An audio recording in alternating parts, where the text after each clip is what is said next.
Hello, আমার প্রিয় ছাত্রছাত্রীরা, আশা করি তোমরা সবাই ভালো আছো। আজকে তোমাদের সঙ্গে যে বিষয়টি নিয়ে কথা বলবো সেটি হলো নবম শ্রেণীর উপাদ্য 16।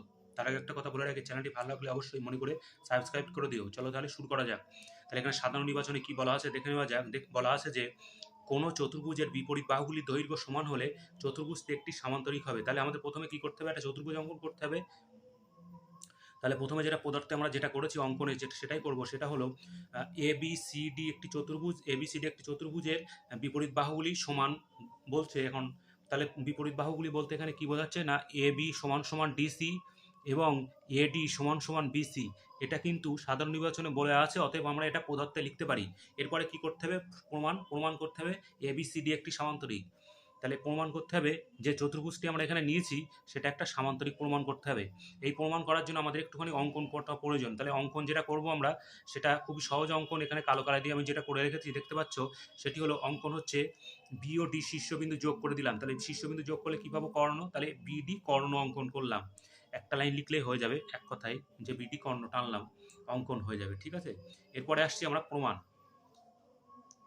তাহলে আমরা অঙ্কন যেই করে ফেললাম, এরপরে আমরা প্রমাণে কি করব? আমরা এখানে অঙ্ক কর্ণ টানার ফলে এখানে দেখা যাচ্ছে যে যে চতুর্ভুজটা নিয়েছি আমরা এ বি সি ডি, এই যে এ বি সি ডি চতুর্ভুজের বিডি কর্ণ টানার ফলে দুটি ত্রিভুজ উৎপন্ন করেছে। আমরা সব দেখানোর চেষ্টা করব যে এই দুটো ত্রিভুজ সর্বসম।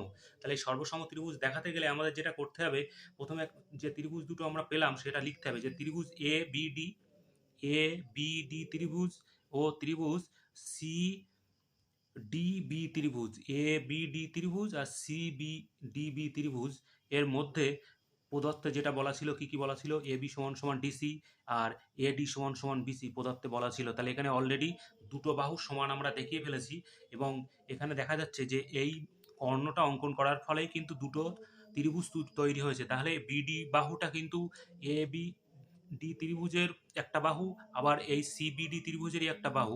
তাহলে দুটো ত্রিভুজের বাহু হলে সেক্ষেত্রে আমরা যেটা বলতে পারি, এই ত্রিভুজটা হচ্ছে সাধারণ বাহু। তাহলে তিনটে বাহু হয়ে গেল এখানে। তাহলে আমরা তিনটে বাহু সমান দেখিয়ে আমরা কিন্তু সর্বসমটা প্রমাণ করলাম। তাহলে ত্রিভুজ এ বি ডি আর ত্রিভুজ সি ডি বি সর্বসম শর্ত হচ্ছে বাহু বাহু বাহু বা এস এস এস শর্ত অনুসারে ত্রিভুজটি আমরা কিন্তু এখানে প্রথমে সর্বসম দেখালাম। এবার যখনই আমরা সর্বসম দেখালাম, তাহলে সঙ্গে সঙ্গে আমরা বলতে পারবো তাদের অনুরূপ কোণগুলো সমান। তাহলে এ ডিবি এই কোণটা এবং সিবিডি এই কোণটা, এই কোণটা সর্বসম ত্রিভুজে অনুরূপ বাহু, বা এখানে কিন্তু অনুরূপ বাহু হিসাবে দেখাচ্ছি। কিন্তু এডি ও বিসি কে বিডি ছেদ করায়, এডি আর বিসি কে বিডি ছেদ করায় একান্তর কোণ তৈরি হয়ে যাবে কি? এডিবি কোণ, এডিবি সমান সমান সিবিডি। তাহলে কি হলো? এ ডি বি এবং সিবিডি এই দুটো কোণকে আমরা কি বলতে পারছি? একান্তর কোণ। তাহলে একান্তর কোণের কারণ হিসেবে বলছি এ বি, এডি আর বিসিকে, এডি আর বিসিকে এই যে বিডি একটা ছেদ করেছে রেখা। তাহলে প্রথমে আমরা দেখালাম সমান, সমান দেখানোর পর পরে আমরা দেখাচ্ছি যে একান্তর কোণ।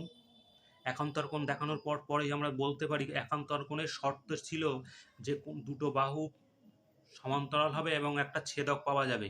তাহলে এখানে আমরা একটা ছেদক পেয়ে গেছি, আবার একান্তর কোণ পেয়ে গেছি। তাহলে আমরা এই যে এডি, এডি আর বিসি সমান্তরাল এটা বলতে পারবো। একটু উল্টোভাবে এখানে প্রমাণটা করছে, কারণ আমরা জানি কি দুটো বাহু সমান্তরাল একটা ছেদক হলে একান্তর কোণ সমান হয়। আর এখানে আমরা উল্টোভাবে আসছি, একান্তর কোণ সমান এবং তার সাথে সাথে এডি আর বিসিকে বিডি ছেদ করায় একটা ছেদক পাচ্ছি। শুধু আমরা লিখছি যে এডি সমান্তরাল বিসি, তাহলে উল্টোভাবে আমরা এডি সমান্তরাল বিসি কিন্তু আমরা একটা প্রমাণ দেখিয়ে দিলাম। আবার আমরা একই রকমভাবে এ বিডি, এ বিডি এই বাহুটা, এই কোণটা আর সিডিবি, সিডিবি, তাহলে এ বিডি এই কোণ আর সিডিবি, সিডিবি এই কোণ সমান, সর্বসম ত্রিভুজের অনুরূপ কোণ সমান, কিন্তু এরা একান্তর কোণ। এই যে সমান দেখালাম, আবার একান্তর কোণ দেখালাম। তাহলে একই রকম আগের মতো করে আমরা লিখতে পারবো এ বি সমান্তরাল ডিসি। তাহলে প্রথমে পেলাম এডি সমান্তরাল বিসি, এরপরে পেলাম এ বি সমান্তরাল ডিসি। তাহলে আমরা জানি কি কোনো ত্রিভুজের বিপরীত বাহুগুলি বিপরীত বাহুগুলি সমান্তরাল হলে, পরস্পর সমান্তরাল হলে তারা সামান্তরিক হয়। তাহলে এখানে কি পেলাম? প্রথমে পেলাম হচ্ছে এ বি সি ডি চতুর্ভুজের এডি সমান্তরাল বিসি, আবার এবি সমান্তরাল ডিসি। তাহলে যে কোনো চতুর্ভুজের বিপরীত বাহুগুলি পরস্পর সমান্তরাল হলে চতুর্ভুজটি একটি সামান্তরিক। তাহলে সেই শর্ত থেকে আমরা বলতে পারবো অতএব এ বি সি ডি এই চতুর্ভুজটি এখানে যেটা নিয়েছি সেটা একটি সামান্তরিক।